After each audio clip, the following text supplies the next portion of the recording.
सहजानंद स्वामी महाराज की जय जय जय। धाम धमी मुक्तों की जय जय जय।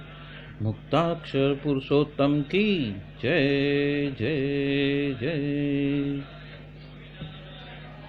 जे उत्पत्ति तथा स्थिति लय करे वेदो स्तुति उच्चरे। जे नरोम सुचिद्रमाणु समा ब्रह्मांड कोटि परे। माया काल रवि शशि सुरगणो अज्ञान लोपेक्षण। एवाक्षर धाम नाधिपति श्री स्वामी नारायण। महाध्यानाभ्यासं विदतमजस्त्रं भगवत पवित्रे सम्प्राप्तं स्थितिमतिवरेकान्तिकवृषे। सदानन्दं सारं परमहरिवार्ताव्यसनिनं। गुणातीतानन्दं मुनिवरमहं नौमि सततम्। अनेकेभ्यो सद्भ्यो विमलहरिविज्ञान ददतं। भुविर्ब्राह्मी विद्या हरिवचनरूपामुदयतं। हरिध्यानासक्तं शुभगणमनाद्यक्षरमहं। गुणातीतानन्दं सकलगुरुमुदे मुनिवरम्। सहजानंद स्वामी महाराज की जय जय जय। यत्सत्येन जगत्सत्यं यत्प्रकाशेन भाति तत्। यदानन्देन नन्दन्ति तस्मै श्री गुरुवे नमः। ध्यानमूलं गुरोर्मूर्ति पूजामूलं गुरोर्पदं। मन्त्रमूलं गुरोर्वाक्यं मोक्षमूलं गुरोकृपा। सहजानंद स्वामी महाराज की जय जय जय। अनादि मूल अक्षर मूर्ति सद्गुरु श्री गुणातीतानंद स्वामी की बातें। प्रकरण 6 सर्वदेशीय समझन। बात 70। स्वामीनारायण हरि स्वामी बात कहते हैं कि गुजरात की धरती में तो अंत तलक यदि खुदाई की जाए तो भी उसमें पत्थर नहीं मिलता, और इस देश में तो पहले ही घामे पत्थर प्राप्त हो जाता है।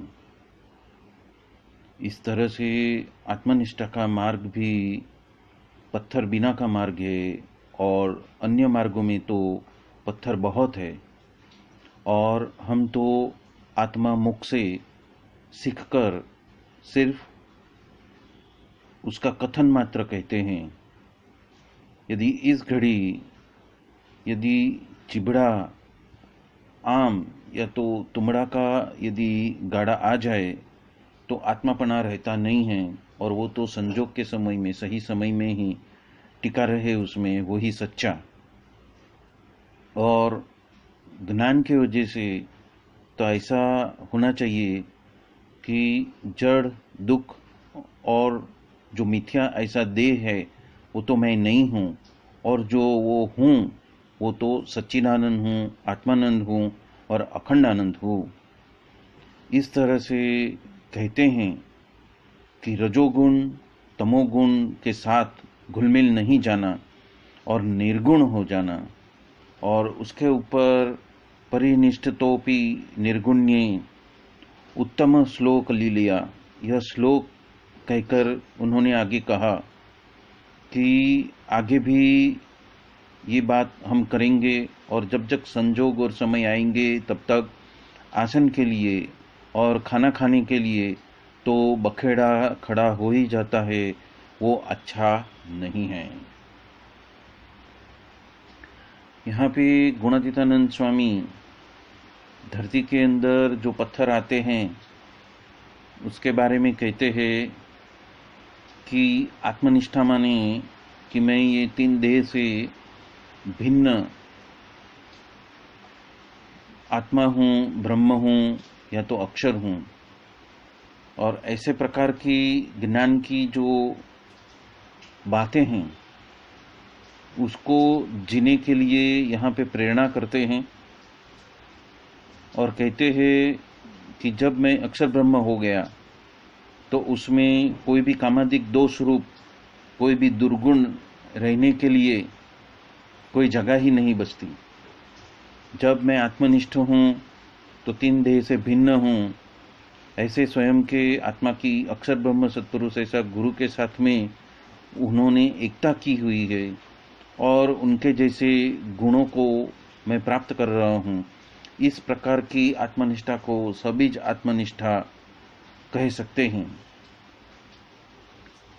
योगी जी महाराज कहते हैं कि एक सबीज और एक निर्बीज आत्मनिष्ठा है।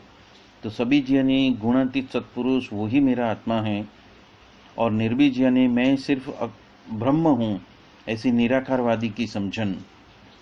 तो ये दोनों में फर्क है। सबीज में गुणातीत सत्पुरुष ही मेरा आत्मा है, तो उसके साथ में उस दृढ़ता के साथ में हम आगे चलते हैं कि दृढ़ आत्मनिष्ठा माने क्या कि ब्रह्म साथे अखंड अखंड अखंड अखंड जिसका जोड़ान रहता है, अनुसंधान रहता है।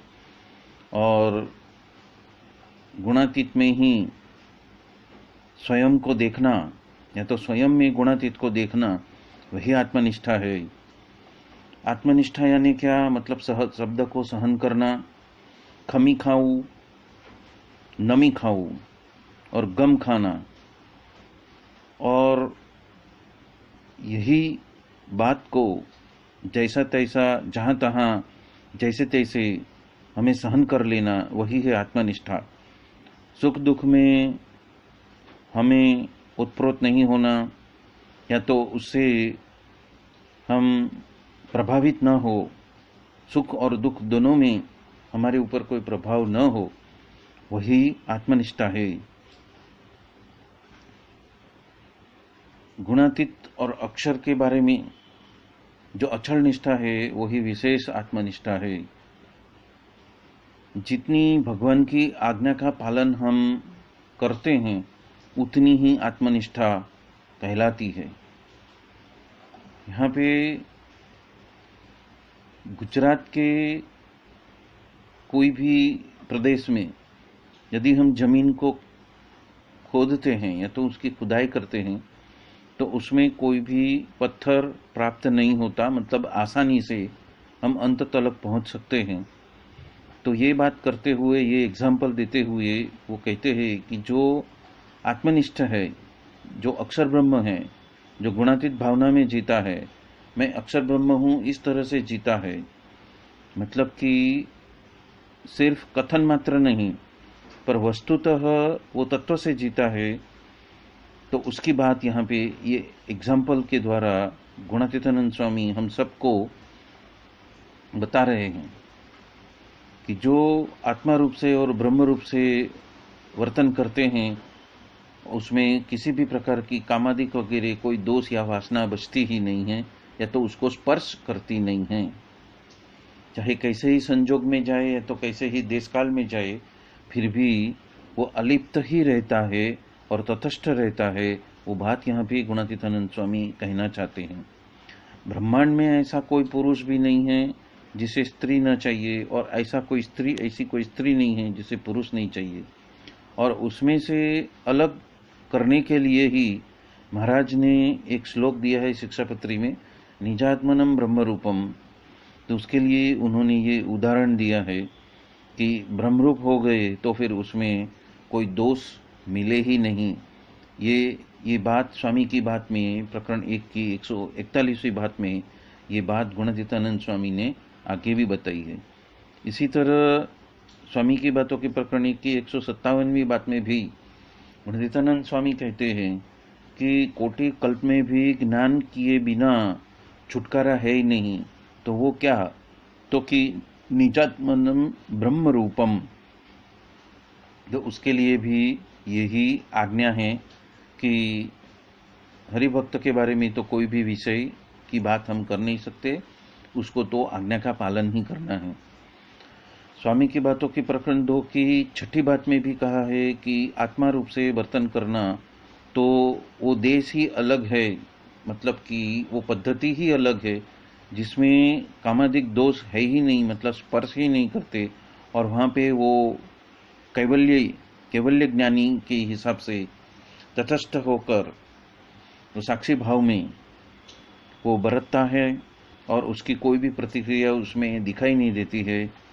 तो उस ये बात के लिए भी वो गुजरात की पृथ्वी में कोई भी पत्थर नहीं है, उसकी बात एग्जाम्पल देते हैं। स्वामी की बात की प्रकरण 5 की 267वीं बात में भी कहते हैं कि पंच विषय को टालने के लिए तो सभी ने कमर को कस ली है, पर वो कभी टलती है तो कि तीनों देह से पर यदि अपने स्वरूप को ब्रह्म स्वरूप माने तो ही वो टलती है, और तत्पश्चात ही वो अखंड आनंद बनता है, या तो आत्मानंद बनता है या तो अक्षरानंद बनता है, और तत्पश्चात उसको कुछ भी स्पर्श होता ही नहीं है। जिस तरह के पृथ्वी में यदि कुछ भी क्रिया होती है तो आकाश तो उसमें निर्लेप ही रहता है, उसी तरह एग्जाम्पल दूसरा दिया है कि गुजरात देश में यदि कहाँ पे भी पृथ्वी को खोदते हैं तो उसमें पत्थर आता ही नहीं है। उसी तरह ही अक्षर ब्रह्म रूप हो गए, ब्रह्म स्वरूप हो गए, तो उसको कामादिक दोष वगैरह में कुछ भी प्रतिक्रिया होती नहीं है, और वो तटस्थ रहते हैं, वो केवड़ी के माफिक रहते हैं, वो साक्षी भाव में रहते हैं और प्रतिक्रिया रहित हो जाते हैं। उपरांत स्वामी की बातों में प्रकरण 6 की 80वीं बात में कहा है कि आत्मनिष्ठ तो होना है, पर कुछ चाहिए ही नहीं, मार्ग में दुख भी न मिले तो उसके ऊपर गुजरात के पृथ्वी में पत्थर का जो है वो एग्जाम्पल दिया है।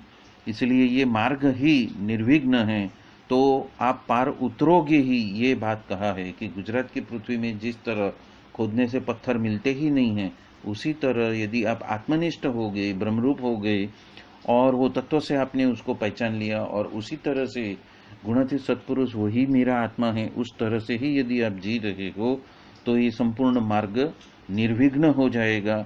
ये बात यहाँ पे गुणातीतानंद स्वामी कह रहे हैं।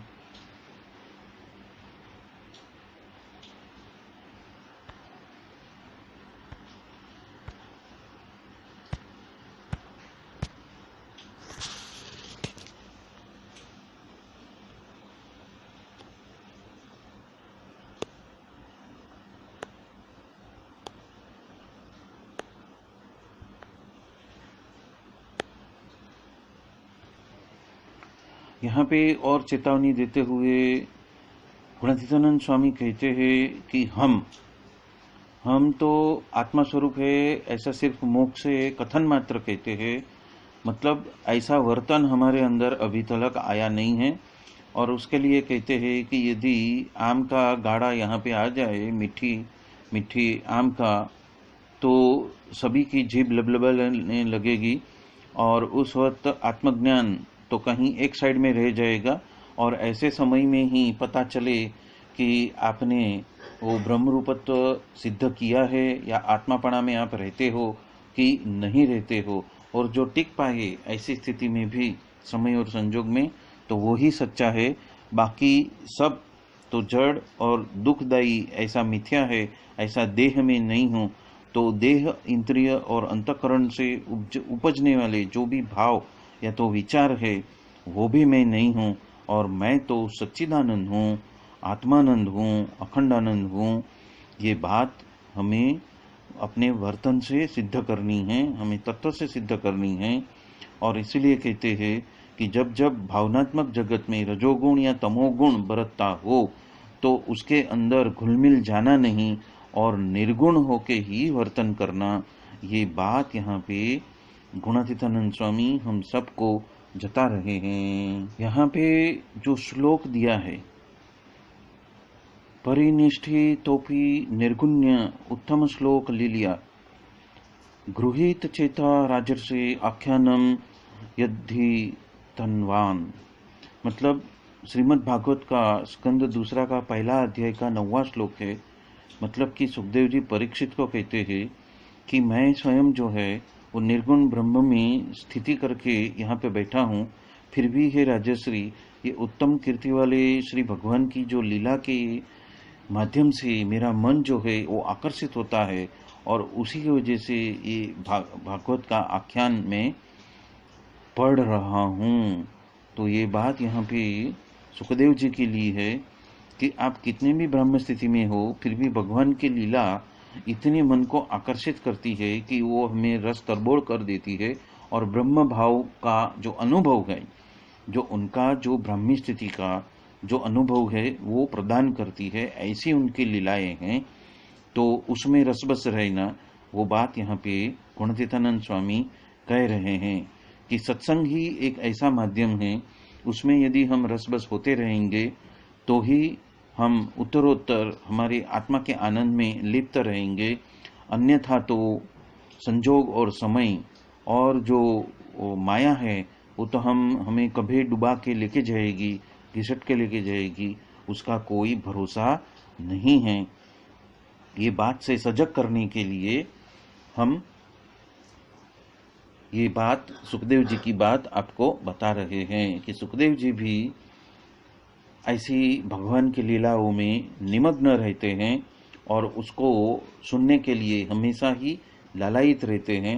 वो ऐसा नहीं कहते ये बात तो मैंने सुनी है, पहले भी सुनी है, लेकिन हर बात वो बात नए नए रूप से उनको प्रतीत होती है और उनको ब्रह्म भाव प्रदान करती है। मतलब कि वो अखंड आनंद प्रदान करती है और उसमें ही वो रसबस हो जाते हैं।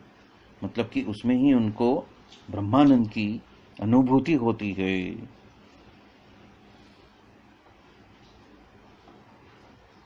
और एक एग्जाम्पल देके कहते हैं कि ये बातें चाहे कोई भी करता हो, संत हो, एकांतिक हो, चाहे सबसे बड़ा भक्त हो, पर जब भी समय आता है तब आसन के लिए और खाने के लिए तो बखेड़ा वो सब कर ही बैठते हैं। वो ठीक बात नहीं है।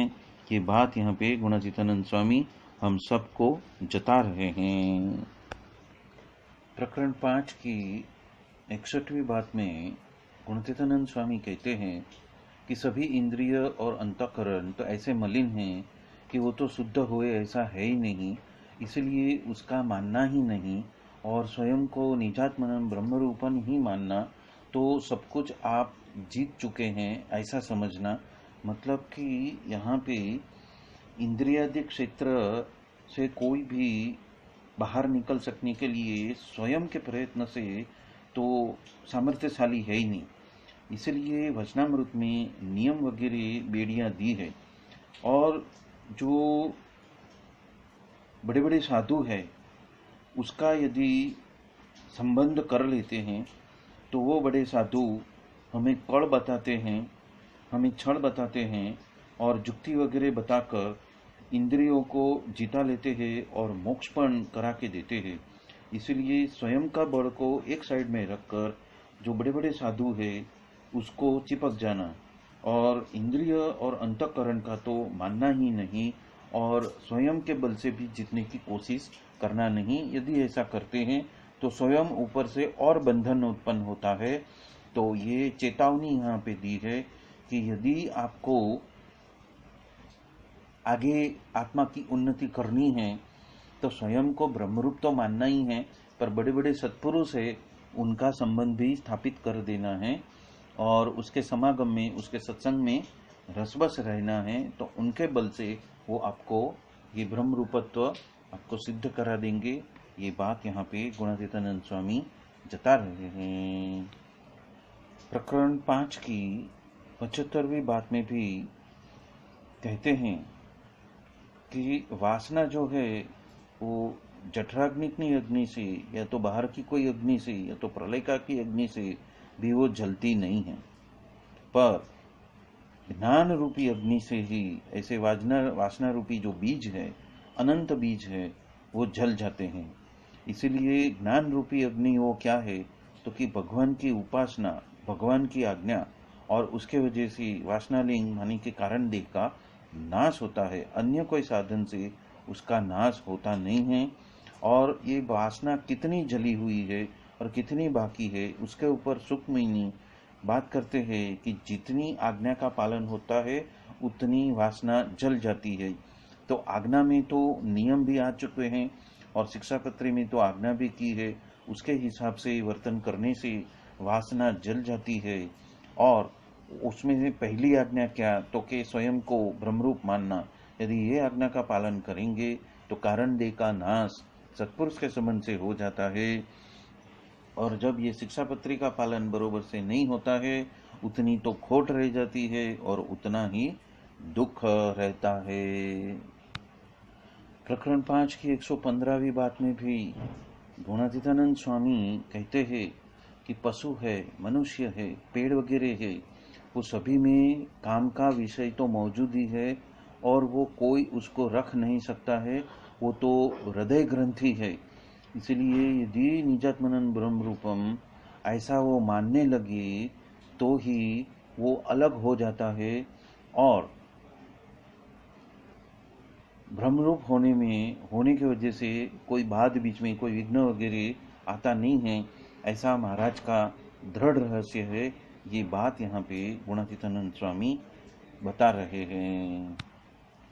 प्रकरण 5 की 220वीं बात, उसमें गुणातीतानंद स्वामी कहते हैं कि विषय को भुगतने का कोटि कोटि कल्प से जो आदत गिर चुकी है और उसके वजह से जो वृत्ति हमारी बन चुकी है, जो स्वभाव हमारा बन चुका है, जो आदत हमारी गिर चुकी है, तो ये जो खाई है वो हम पूर सके इतनी ऐसी नहीं है। और उसको पूरने के लिए सभी शास्त्रों में एक ही उपाय बताया है कि स्वयं को ब्रह्मरूप माने, मतलब कि निजात्मनम ब्रह्म रूपम, ये एक ही श्लोक है, उसका अक्षरश पालन करते हो जाए और उसी तरह से हम अपना अनुसंधान रखकर जीते, हम जीते जी ऐसे ही जिए, तो ये सारी वासनाएं या तो वासना लिंग जो है तो कारण शरीर है उसका नाश हो सकता है और हमें जीते जी मोक्ष हम प्राप्त कर सकते हैं। प्रकरण 5 की 222वीं बात में भी गुणातीतानंद स्वामी कहते हैं कि हमें भगवान भी मिले हैं, गुणातीत साधु भी मिले हैं, उनकी पहचान भी हुई है, अब कुछ करना बाकी नहीं है, फिर भी शांति नहीं होती। उसका कारण वही है कि अभी भी हमारी आसक्ति जो है वो विषयों में वैसी की वैसी ही है। राग और द्वेष में हम आगे पीछे घूमते ही रहते हैं, उसी आयामों में घूमते रहते हैं और भावनात्मक जगत से बाहर ही नहीं आते हैं। और मन का धार्या करने की ही हमारी जो आदत पड़ चुकी है और आज्ञा का लोप हो जाता है, तो कोई पश्चाताप नहीं है या तो कोई सजगता नहीं है, वो ही अज्ञान है। तो उस 3 कारणों की वजह से शांति होती नहीं है और उसके वजह से हम मुक्ति को भी मोक्ष को भी जीते जी प्राप्त नहीं कर सकते। ये बात यहाँ पे गुणातीतानंद स्वामी कह रहे हैं। प्रकरण 7 की 30वीं बात में गुणातीतानंद स्वामी हमें एक अमोघ प्रार्थना बताते हैं और कहते हैं कि तृण देह से पर मैं निजात्मानम ब्रह्मरूप हूँ ऐसा मानकर यदि नित्य सुबह उठकर हम प्रार्थना करना। कौन सी प्रार्थना करनी? हे नाथ, हे दया सिंधो, हे कृपा सिंधो, हे कलिदोष निवारक, हे भक्ति धर्मात्मज, हे योग कला प्रवर्तक, हे वर्णिवेश दर्शक, हे ब्रह्म विद्या प्रवर्तक, हे अधमोद्धारण, हे पतित पावन, हे असरण शरण, हे अक्षरधामाधिपति, हे पूर्ण पुरुषोत्तम नारायण, हे सहजानंद स्वामी, आप मेरे ऊपर हाजी होकर मुझे स्वयं का एकांतिक दास जानकर मेरे हृदय के बारे में निरंतर निवास करके अखंड बस जाना। और ऐसी रीत से मुमुक्षु नित्य प्रार्थना करते हैं तो उसके हृदय में साक्षात श्री पुरुषोत्तम नारायण जी सहजानंद स्वामी अखंड निवास करके रहते हैं। तो ये अमोघ प्रार्थना हमें ब्रह्मरूप होकर छत्ती देह से अक्षरधाम की प्राप्ति करने के लिए हमें मार्ग सूचित किया है। इसी तरह गुणातीतानंद स्वामी की बातों में, बहुत सारे प्रकरणों में और बहुत सारी बातों में ये निजात्मनम ब्रह्मरूपम होकर जीने के लिए हमें प्रेरित किया है। और वो है प्रकरण 1 की 55वीं, 130वीं, 142वीं, 158वीं, 252वीं और 332वीं बात है। उसी तरह उस प्रेरणा रूपात्मक बातें प्रकरण 3 की 13वीं, प्रकरण 4 की 96वीं और उसी तरह से प्रकरण 6 की 23वीं, 107वीं, 214वीं और 261वीं बात भी कही गई है। उसी तरह से प्रकरण 7 की 30वीं बात, प्रकरण 9 की 286वीं बात, प्रकरण 10 की तीसरी और 163वीं बात उपरांत प्रकरण 11 की 14वीं, 158वीं और 252वीं बात भी कही है। और प्रकरण 12 में 80वीं बात, 108वीं बात और 211वीं बात भी कही गई है। उपरांत प्रकरण 13 की 64वीं और 127वीं बात भी कही गई है। उसी तरह से निजात्मानम ब्रह्मरूपम में स्थित होने के लिए प्रकरण 14 की 18वीं बात, 63वीं बात, 120वीं बात, 122वीं बात, 154वीं बात, 199वीं बात और 229वीं बात से भी गुणातीतानंद स्वामी हमें उस तरह से जीने के लिए हमें प्रेरित कर रहे हैं। तो जिसके पास में समय है वो इसका अनुसंधान कर सकता है। और ये सारी बातों का जो लिस्ट है वो परिशिष्ट 3 में पेज नंबर 640 के ऊपर ये बात सारी बातें के जो संदर्भ है वो गुणातीतानंद स्वामी की बातों में पुस्तक में दी गई है। तो उसका भी इस्तेमाल कोई भी जो विद्यार्थी है, जो भी सीकर है, जो भी भक्त है, जो भी एकांतिक होना चाहता है वो उसको रिफ़र कर सकता है। उसका संदर्भ का उपयोग करके स्वयं को अक्षरधाम की अनुभूति में बसा सकता है। तो इसी के साथ में आज का ये बात हम यहाँ ही संपन्न करते हैं। बोलो सहजानंद स्वामी महाराज की जय जय जय।